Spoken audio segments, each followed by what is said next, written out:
बुलेटिनची सुरुवात करूया महत्त्वाच्या बातमीनं। नागपुरात युवक काँग्रेसच्या वतीनं आंदोलन सुरू आहे। विद्यार्थ्यांच्या विविध मागण्यांसाठी काँग्रेस आता आक्रमक झाल्याचं पाहायला मिळते। युवक काँग्रेसतर्फे विधानसभा घेराव आंदोलन सुरू आहे। आंदोलक आणि पोलिसांमध्ये काही वेळ संघर्ष देखील झाला होता। पोलिसांकडून यावेळी आंदोलकांची LIC चौकात अडवणूक करण्यात आली। याचाच आढावा घेतलाय लोकशाहीचे प्रतिनिधी ज्ञानेश्वर पवार यांनी। पाहूया।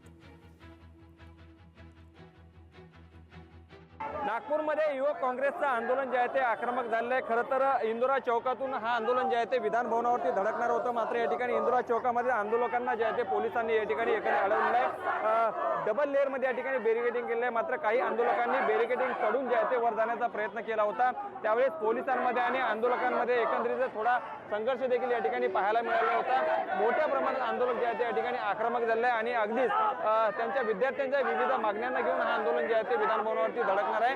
मात्र त्यापूर्वी या ठिकाणी आंदोलकांची जे आहे ते अडवणूक पोलिसांच्या माध्यमातून या ठिकाणी करण्यात आले आहे आणि ज्या ठिकाणी आंदोलन सुरू आहे त्या ठिकाणचे काही जे दुकान होते त्याचे शटर जे आहे ते तात्पुरत्या स्वतःला एकंदरीत खाली करण्यात आहे। त्यामुळे नक्कीच आपल्या विविध मागण्यांना घेऊन हा निघणारा जो मोर्चा आहे जो आहे तो सध्याला जे आहे ते आंदोलक आक्रमक झाल्याचं या ठिकाणी पाहायला मिळते। त्यामुळे नक्कीच यावर जे आहे ते आता कशा पद्धतीने जे आहे ते प्रशासन यांच्या मागण्यासंदर्भात निर्णय घेतात हे देखील पाहणं तितकंच महत्त्वाचं असणार आहे। लोकशाही मराठी करता ज्ञानेश्वर पवार, नागपूर।